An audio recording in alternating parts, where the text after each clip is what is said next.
இந்த கேரக்டர் எனக்கு வந்து ரொம்ப பிடிச்சிருந்தது. இந்த டாமினிக் அப்படின்ற ஒரு கேரக்டர், அந்த கதையை தாண்டி அந்த கேரக்டர் எனக்கு வந்து ரொம்ப என்னை அட்ராக்ட் பண்ணிச்சு. அந்த கேரக்டருக்கு உண்டான சில எக்ஸென்ட்ரிசிட்டிஸும் அவருக்கு உண்டான அவருடைய தாட் ப்ராசஸ் ஒரு ரெகுலரான ஒரு கேரக்டர் இல்லை. But at same time is a normal guy. Okay. அவருக்குள்ள வேணும்னா ஹீரோயிசம் இருக்கலாம், he doesn't show it.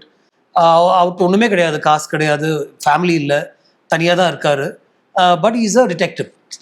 அதுவும் அவரே கிரியேட் பண்ண ஒரு விஷயம் தான். ஓகே. என்ன தேடி போறாருன்னா அப்படின்னா, உங்க வீட்டுல பூனை தொலைஞ்சு போச்சுன்னா அவரை நீங்க கூப்பிடலாம். Okay. He'll go looking for your cat அப்படின்னு இருக்கலாம்.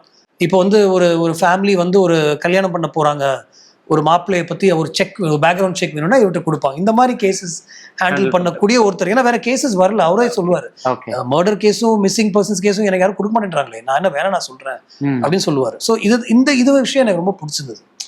நான் நிறைய இந்த பிஜி வோர்ட்ஹவுஸோட புக்ஸ் நான் நிறைய படிச்சிருக்கேன். தே நாட் மிஸ்ட்ரீஸ், பட் அதுல ஒரு ஹியூமர் இருக்கும். ஓகே. அண்ட் அதனால எனக்கு இதுல அந்த ஒரு ஃபீல் எனக்கு இதுல கிடைச்சது.